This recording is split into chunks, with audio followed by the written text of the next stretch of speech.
Welcome, South Africa, to the second episode of the Reboot. My name is Koncept, and today's episode is all about the School Cup. Now, if you don't know anything about the School Cup, you came to the right place, and my two guests today are the right people to tell you all about it. Boys and girls, I'd like to introduce Neil from Maverick Gaming and Neil from Mega Gaming to tell you all about the School Cup. Welcome, guys. How's it? I don't know.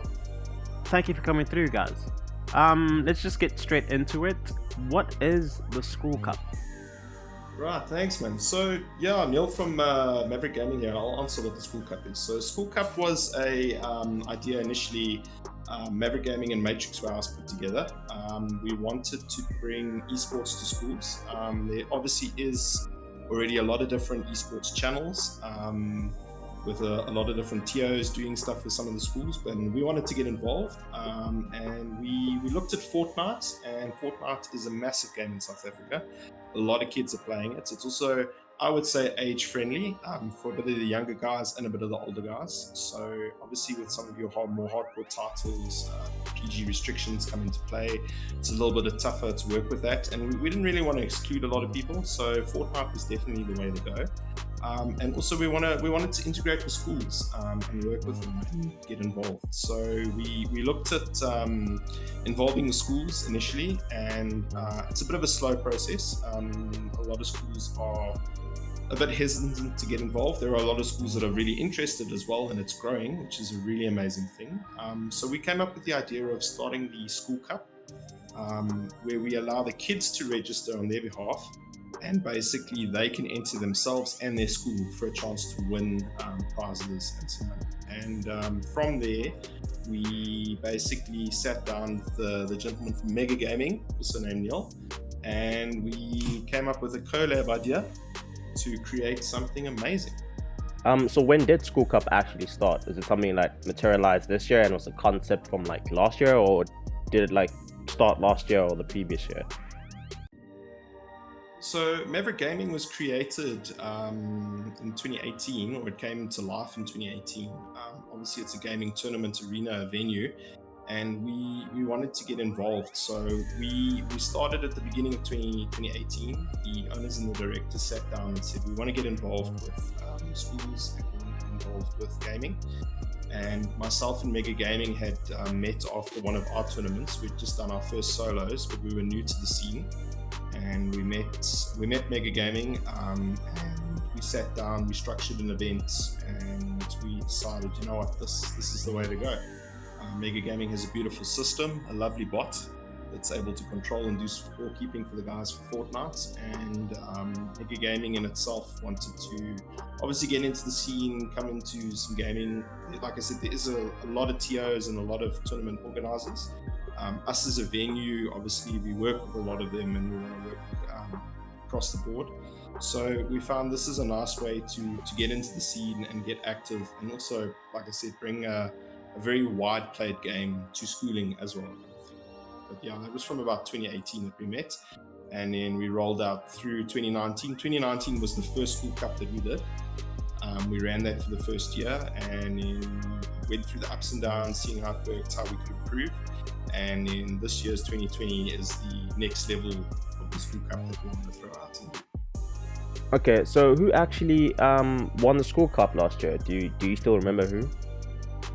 Yes, definitely. So he's currently he's under the name of Bravado Neymar. He plays for the club, esports club Bravado.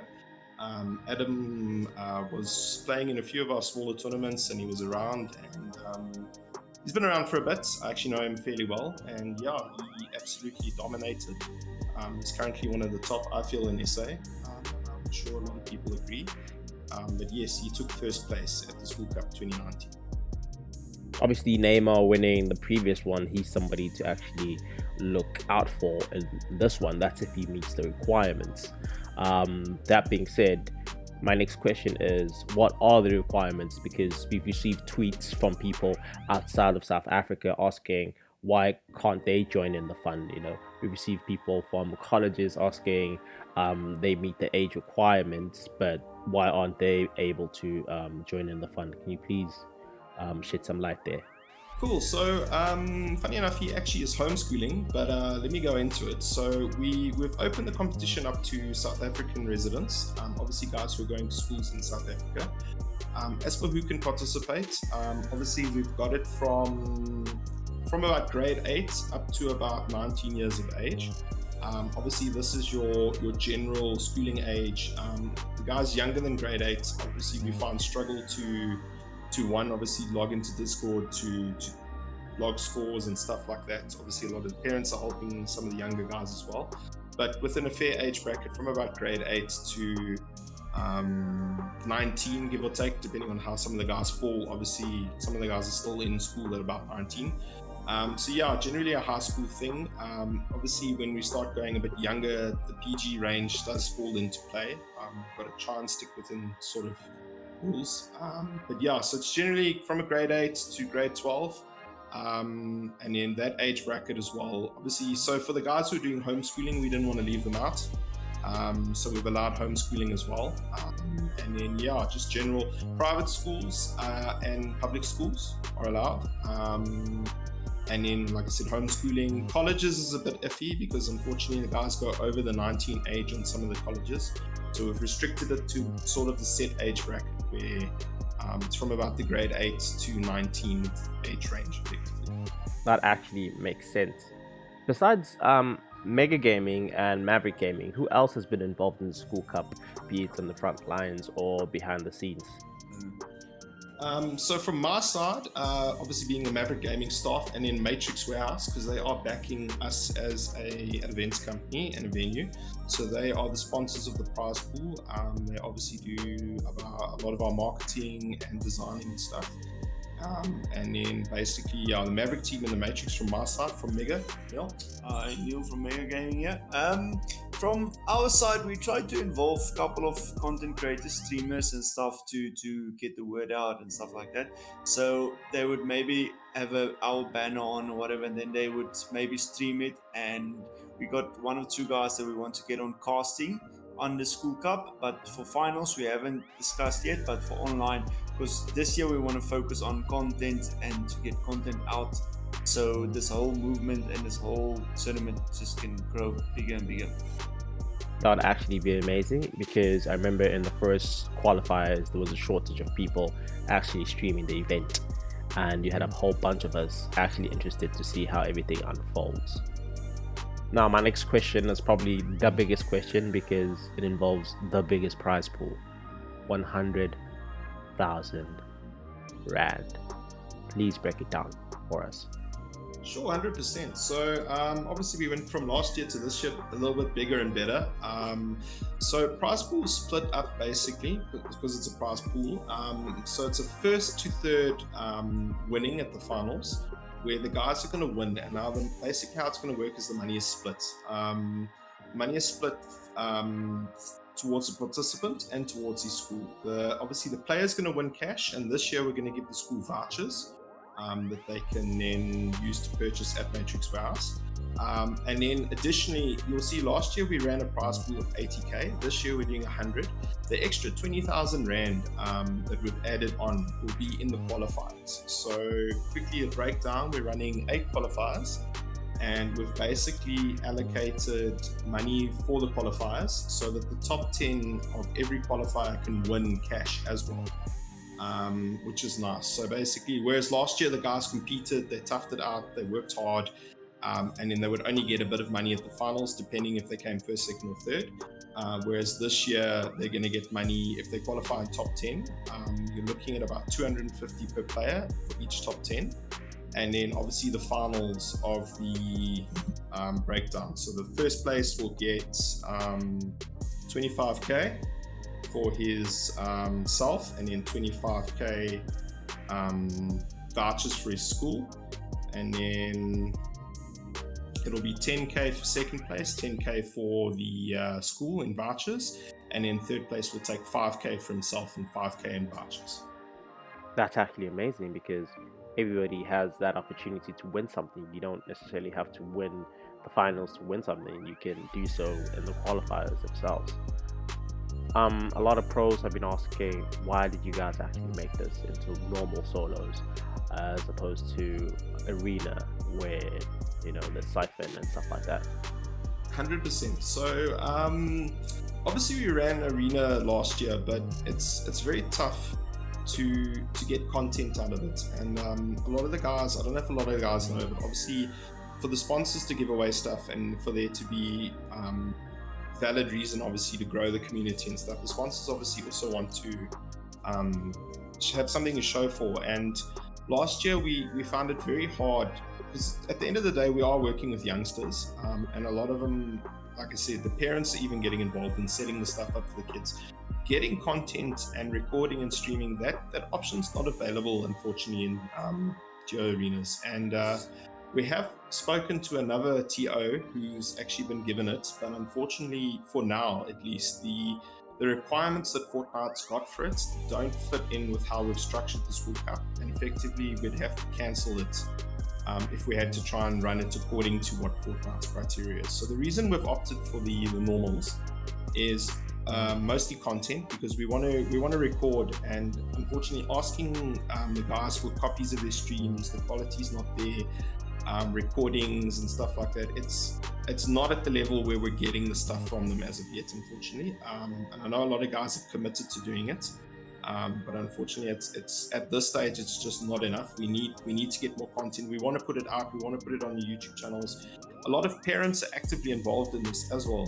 You'd be quite amazed to see how many parents actually rock up to our tournaments and are supporting, and I speak with them, and a lot of them want to actually see what's going on. A lot of our in-house finals, you see the guys who are doing well get crowded by 10, 15 people. We have to chase them away because they actually want to see. They want to see what's going on. They want to see the plays, because we have some really good talent in SA. We have some amazing talent, and something I feel the worst thing is that we can't really showcase all of it.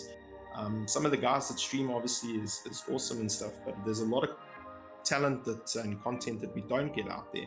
And also, unfortunately, not a lot of the guys have the right lines or equipment to stream as well. And I know some of the guys experience FPS drops and they struggle.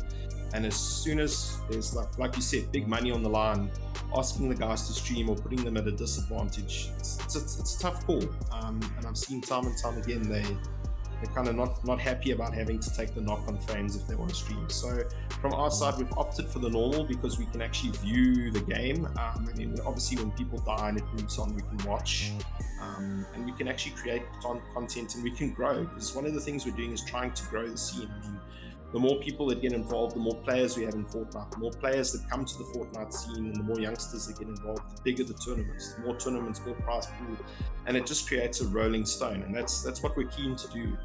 But we've obviously got to work with the tools that we've got.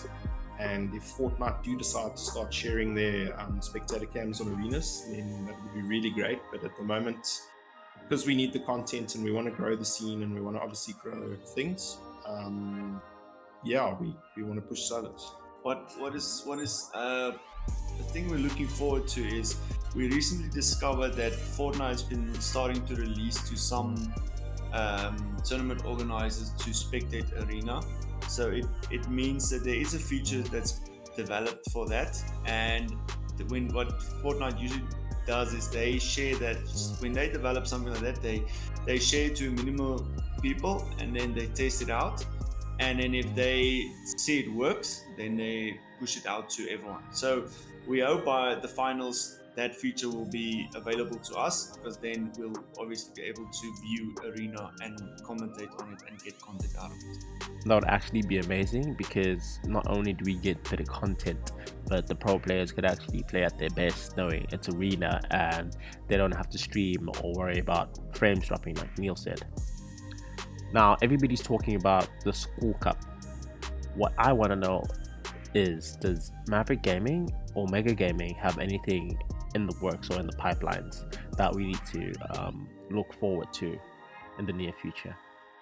Right, so from Maverick Gaming perspective, Neil from Maverick Gaming, so for me at the moment, we've obviously got the School Cup and that's doing amazing, and it's the highlight of the year, but it's not like we're falling on deaf ears. We are listening to the guys. I know a lot of the guys the older guys also want to go into something large. So at the moment, I'm just trying to, from our side, we're working with Mega Gaming to get School Cup running fluidly. We want to get a standard involved. We want to get something rolling nice there.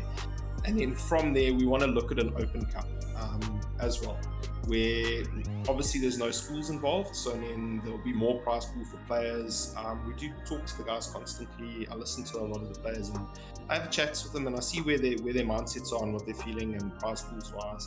And obviously from a venue point of view, as soon as lockdown and Corona sort of subsides and it gets to the point where we can host events and stuff, we want to have more tournaments. We want to get involved more. We want to do bigger prize pools and we want to grow. So definitely Open Cup is my next mission and my next thing. I can't give you a date obviously for it to launch, and I can't commit to it's going to happen now. That is my next project, but for the moment obviously we want the School Cup to run, we want the School Cup to go. Last year I feel was an amazing success. We had a lot of fun, just to see the faces of the guys who play in our tournaments, and the guys were having a really good time here, and it's a lot of fun. And obviously we want to grow the scene, because it's not just youngsters that are involved. I know there's a lot of older guys as well that are really into the game and loving it. And so from my side, I want to grow it and I want to put more into it. But for the moment, I'm just focusing on the School Cup, because it's a lot of work and a lot goes into this. Guys think you just click a button and it's good to go, but there's actually quite a bit involved in this. So from my side, definitely an Open Cup is what I'm keen on, but for the moment, it's just getting School Cup going. Neil from Mega is also working on some stuff. So from our side, for Mega Gaming this year, we wanted to focus more on LANs with Maverick Gaming here at the venue, and because we also saw last year LANs are a major success, because even if you come last place or if you don't place, the vibe you're getting at the venue, you get what it's worth it to pay an entry fee to come here. Online it's a bit different, because once you pay and you get lost, you kind of get discouraged and you don't want to play again. So we wanted to focus more on that, but then COVID made us change course of plans. So that was our focus. But then recently, or in this year, we also decided to maybe go to a route where we become a tournament house where other people can use our tools and stuff to host tournaments. So we're looking at building a system for that, we're building a system for that and getting it ready and stuff. So everyone that wants to be able to do tournaments got the right tools and the right equipment to do it. So that's one of our babies we're working on the side. And then School Cup is the one we're focusing on now, and we want to make sure it's a major success. And then once we got more open restrictions, we want to start getting the LANs going again. Yeah, the whole LAN experience is just amazing and totally different from online. Not only do you get to meet the people behind the voices that you've been playing with this whole time, but the whole atmosphere and the vibe, it's just different. That being said, 2020 has been faced with something we've never faced before, which is COVID. Now, as tournament organizers, how has the whole pandemic affected you guys? Well, Neil from Mega. So from my side, Neil from Maverick from Mega. Mega on mind here. So from my side, obviously having an empty venue is a bit tough. We had a lot of the guys coming through and playing, and we can work with the guys. So a lot of the parents and kids tend to come through to the venue for assistance, because sometimes not everyone knows how to set up this board, or not everyone knows how to put custom keys in, for example. A lot of youngsters are new, they come in, they're not sure how things work. They need a bit of a helping hand. And it's a bit tough to try and do it over a phone or do it via SMS. So a lot of parents would come in, whereas with COVID, obviously there's that gap and that restriction. So from our side, it's been interaction. It's also been crazy hours. Obviously we work all sorts of weird and wonderful hours outside of our normal venue hours to try and get stuff done. And it's also just going backwards and forwards. But that's something we're working with. And then also just for the players, man, from our side, when players are not playing due to restrictions, or like you said, the guys come in and pay, but not everyone can afford to pay. Right now with COVID, times are tough. Parents, players don't have money per se. So we want to draw the balance between free tournaments, but a lot of the guys are saying they want paid for tournaments, and they're not entering. So it's a bit of an up and down situation. just from my side at least, obviously trying to get stuff together. At the start of COVID, we saw a boom with the guys joining in the tournaments, but then it kind of slows down and stuff. So from my side, obviously being a venue and being a tournament organizer, we've seen a decrease in numbers, and it's a bit tough for us, obviously, because we want everyone to play, we want them to have a good time, we want them to have fun. And then obviously lack of players, it puts a bit of a down on you, and then obviously the up and down hours. Obviously, because we work with Matrix Warehouse, we obviously run a retail side of things as well. So there's a lot of running around to try and make sure that everyone gets the stuff that they do order on the retail side. So it's thrown a lot of stuff into a bit of up and down mess, at least from my side. From our side as a tournament organizer as well, mostly online, I would say the challenges we got, but that's from the beginning. I think any tournament organizer can agree with this, is it's a lot of work running a tournament, and it's a lot of hours that goes into it. It's not just pressing a couple of buttons and then things happen. Like I would be honest with you, if I get less than 100 private DMs per tournament, that's a good day. Like everyone message you, everyone expects, and I'm a guy who personally believes in customer care, so I like interacting with them. Most of my DMs I answer. If I miss someone, it's not intentional. It was either I clicked on it, clicked somewhere else. But so I try to respond to everyone, even though they ask questions that I didn't announce, but they'll ask the same question. So even then, you still go the extra mile. So I think that's a bit challenging, but I think any tournament organizer can agree with that. But yeah, but the rest of the thing, like Neil from Maverick said, is just the interaction. People are stop playing, and yeah, we need the community to grow again. I think another thing as well is people don't read their emails. We communicate a lot via email, especially during this lockdown, and a lot of the kids will register, sign up, get their tickets, and then they never check their emails again, or their parents sign up for them, and then they just ignore it. So it's been tough, man, communicating with the guys, especially on Discord as well. If the guys are offline, or if they've put mutes on the server or stuff, they don't see the communications. So you'll be amazed at how I have to run around and jump through hoops to try and get hold of some of the guys.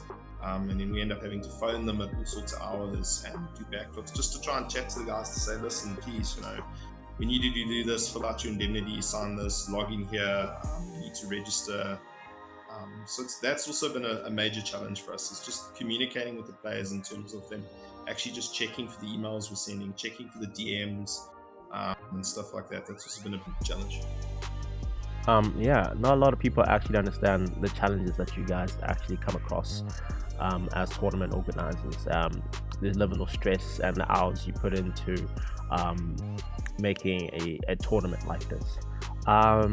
Neil from Maverick Gaming, Neil from Mega Gaming, thank you so much for coming through and just talking to us and answering all the questions players had.